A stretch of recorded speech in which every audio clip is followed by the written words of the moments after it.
Bhopal drugs case में कांग्रेस का सरकार और बीजेपी पर आरोप देखने को मिल रहा है। बड़ी खबर से आप सभी को रूबरू करा रहे हैं, जहां पुलिस की मिलीभगत से नशे का कारोबार कांग्रेस की तरफ से कहा गया।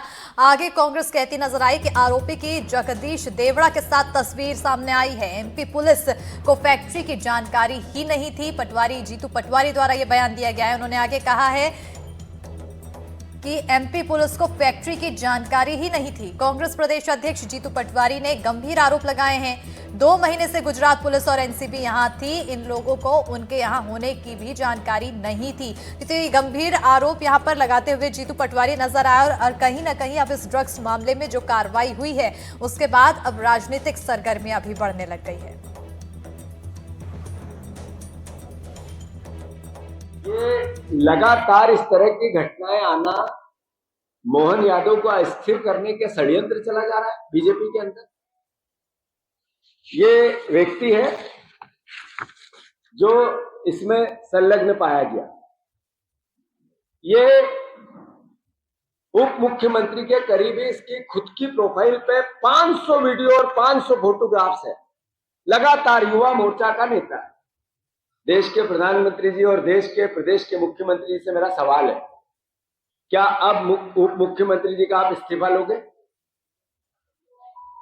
आपने ही कहा, आप ही ने कहा, भाषण 3 दिन पहले का प्रधानमंत्री जी, क्या आप मुख्यमंत्री जी का, उप मुख्यमंत्री जी का, देवड़ा जी का इस्तीफा लोगे? क्या लेना चाहिए कि नहीं लेना चाहिए?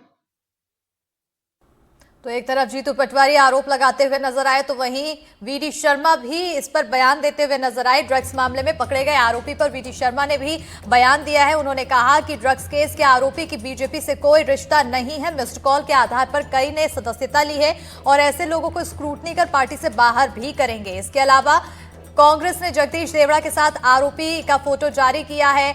कोई भी बाजार से पट्टा लेकर गले में डाल लेता है, वीडी शर्मा कहते हुए नजर आए। उन्होंने आगे कहा कि नेताओं के साथ कोई भी फोटो खिंचवा लेता है। एमपी पुलिस को जानकारी ना होने के आरोप पर भी उन्होंने बयान दिया। कहा कि कांग्रेस ऐसा कहकर एमपी पुलिस का मनोबल गिरा रही है। हम मास ऑर्गेनाइजेशन है, पब्लिक कनेक्ट हमारा है, इसलिए कई प्रकार के लोग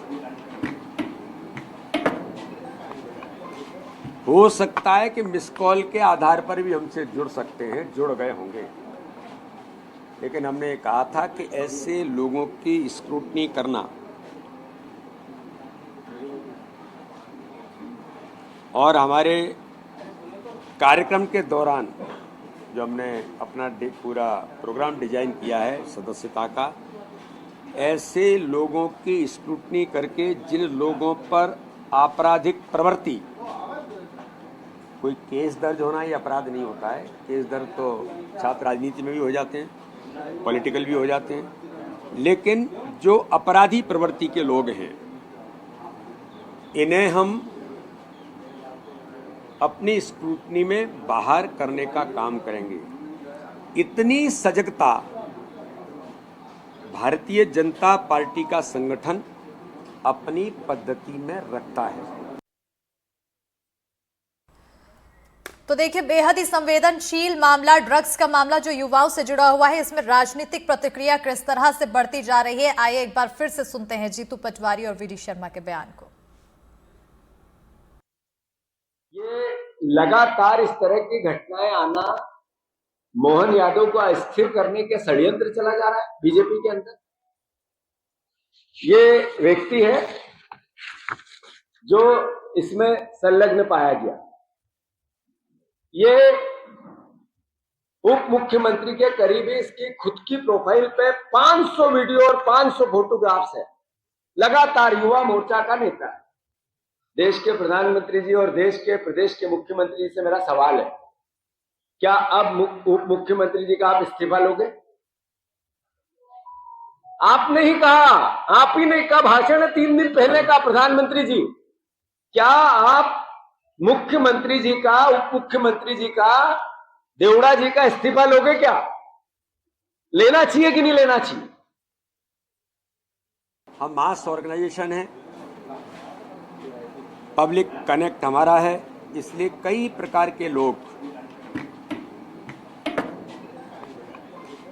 हो सकता है कि मिस कॉल के आधार पर भी हमसे जुड़ सकते हैं, जुड़ गए होंगे, लेकिन हमने कहा था कि ऐसे लोगों की स्क्रूटनी करना और हमारे कार्यक्रम के दौरान जो हमने अपना पूरा प्रोग्राम डिजाइन किया है सदस्यता का, ऐसे लोगों की स्क्रूटनी करके जिन लोगों पर आपराधिक प्रवृत्ति, कोई केस दर्ज होना ये अपराध नहीं होता है, केस दर्ज तो छात्र राजनीति में भी हो जाते हैं, पॉलिटिकल भी हो जाते हैं, लेकिन जो अपराधी प्रवृत्ति के लोग हैं इन्हें हम अपनी स्क्रूटनी में बाहर करने का काम करेंगे। इतनी सजगता भारतीय जनता पार्टी का संगठन अपनी पद्धति में रखता है। और उधर भोपाल में मिले ड्रग्स मामले पर एमपी के पूर्व मुख्यमंत्री दिग्विजय सिंह ने भी बयान दिया है। दिग्विजय सिंह ने कहा कि ड्रग्स पकड़ा तो जाता है, लेकिन ड्रग्स की खेप को कहां भेजा जा रहा था इसकी जानकारी सामने नहीं आती है।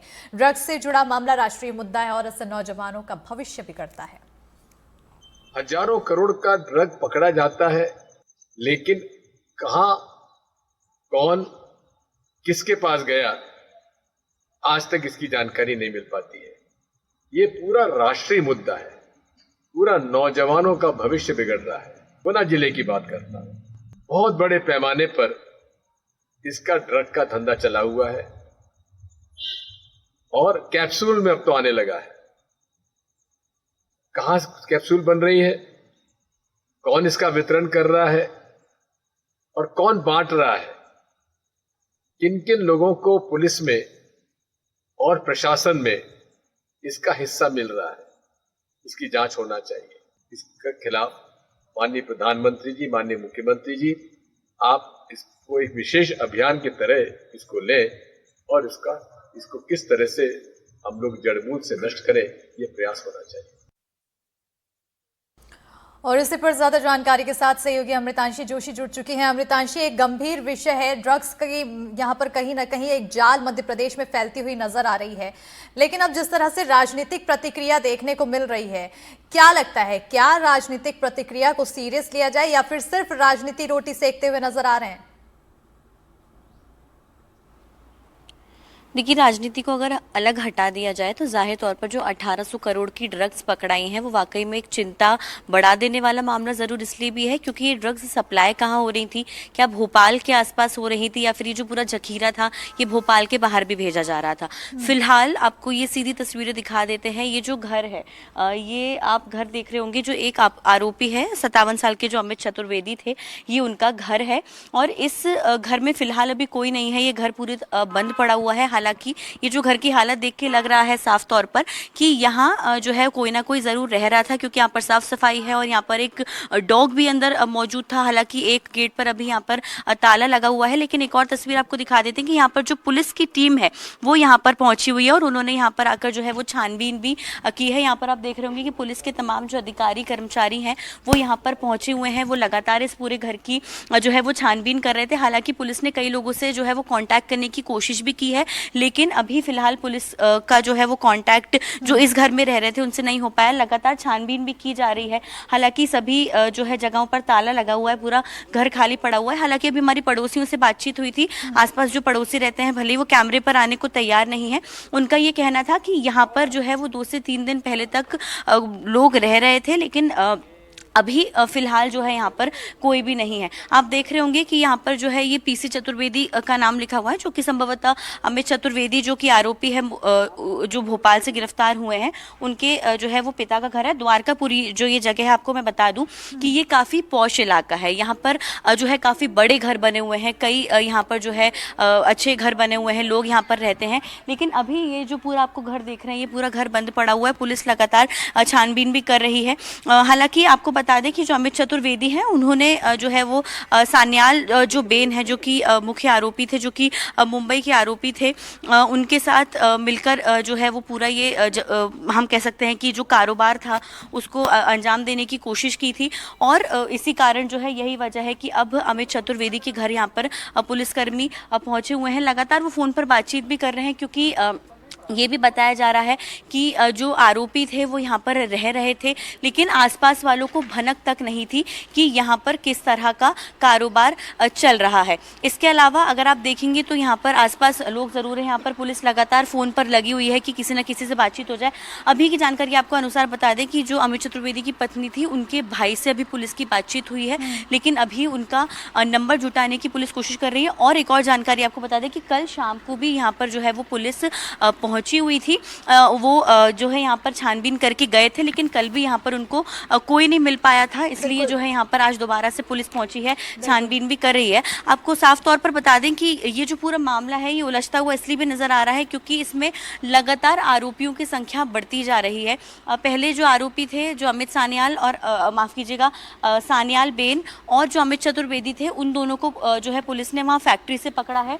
फिर उसके बाद अगर देखा जाए तो फिर जो तीसरे आरोपी थे जिसको मंदसौर से गिरफ्तार किया गया है, जो कि संभवतः इसका मास्टरमाइंड बताया जा रहा है पूरे ये जो कारोबार है इसका, लेकिन इसके तार कहीं ना कहीं गुजरात से भी जुड़ते हुए नजर आए, इसलिए गुजरात एटीएस ने यहाँ पर आकर कार्रवाई भी की है। और अब मैं आपको ये भी बता दूं कि 2 दिन हो चुके हैं, परसों दोपहर में यानी कि 2 दिन पहले 12 बजे ये कार्रवाई शुरू की गई थी। जो एनसीबी और एटीएस की टीम थी उन्होंने 12 बजे ये कार्रवाई शुरू की थी और आज भी जहां फैक्ट्री है वहां पर अभी भी कार्रवाई चल रही है। फिलहाल अब पूरे लिंक निकाले जा रहे हैं कि कब से यहाँ पर कार्रवाई लगातार की जा रही है, मामला उलझता हुआ दिखाई दे रहा है। अमृतांशी, क्योंकि आपने बताया कि पड़ोसियों को जरा भी भनक नहीं थी, लेकिन कुछ तो ऐसी गतिविधियां रही होंगी, लोग आ रहे हैं जा रहे हैं, आखिर किस तरह कोई शक नहीं हुआ या फिर उन्हें क्या लगता था कि आखिर ये लोग क्या काम कर रहे हैं? बिल्कुल, देखिए आपको एक बार मैं घर की तस्वीर और दिखा देती हूँ कि ये घर आपको देखकर लग नहीं रहा होगा कि जो है बहुत समय से बंद पड़ा हुआ है या फिर जो है यहाँ पर कोई गतिविधियाँ ना हो रही हो। लंबे समय से यहाँ पर जो है ऐसा लग रहा था कि कोई ना कोई रह रहा था। जिस तरह से यहाँ पर डॉग भी अभी अंदर मौजूद था और इसके अलावा हमने देखा कि किस तरह से जो है वो यहाँ पर अभी आप देखें कि सभी चीज़ें देखकर साफ तौर पर पता चल रहा है कि यहाँ पर अंदर कोई ना कोई ज़रूर रह रहा था। पुलिस को ऐसा भी शक था कि अभी भी अंदर कोई रह रहा है, लेकिन घर अंदर से लॉक है। लेकिन अभी जो है वो पुलिस ने जब गेट खटखटा कर देखा और पुलिस ने जब बाकी की चीज़ें करके देखी, तब यहाँ पर जो है वो पता चला है कि यहाँ पर अंदर जो है अभी कोई नहीं है। और लगातार पुलिस फ़ोन करने की भी कोशिश कर रही है। आप देख रहे होंगे कि यहाँ पर सिर्फ एक डॉग बैठा हुआ है और जाहिर तौर पर एक ताला लगा हुआ है, जो ताले से साफ तौर पर पता चल रहा है कि यहाँ पर कोई ताला लगाकर गायब हो चुका है। काफ़ी बड़ा घर है, लेकिन अभी पुलिस जो है वो लगातार कांटेक्ट करने की कोशिश कर रही है कि किसी ना किसी से उनका जो है कुछ संपर्क हो पाए, कोई आए घर को देखे। अगर आप देखेंगे तो घर के अंदर भी जो है वो सामान रखा हुआ है। मैं आपको चाहूंगी कि हमारे कैमरा पर्सन अभिषेक आपको थोड़ी अंदर की तस्वीरें जूम करके दिखाएं एक तरह से कि किस तरह से यहाँ पर जो है वो घर के अंदर सभी सामान भी मौजूद है, जो साफ तौर पर बता रहा है कि यहाँ पर जो है वो पूरी गतिविधियां चल ही रही थी। लेकिन अब यहाँ पर देखिए, आप देखेंगे तो सब कुछ बंद नजर आ रहा है। तो शायद हो सकता है कि परिवार वाले डर के कारण यहाँ से निकल, जानकारी लगते ही पूरा परिवार वहां से भाग निकला है, फरार हो चुका है। बहरहाल अब जांच का विषय है, जांच जारी है। आगे आने वाले समय में और क्या कुछ निकल कर आता है सामने, इस पर नजर बनी रहेगी। बहुत शुक्रिया अमृतांशी तमाम जानकारी और तस्वीरें दिखाने के लिए।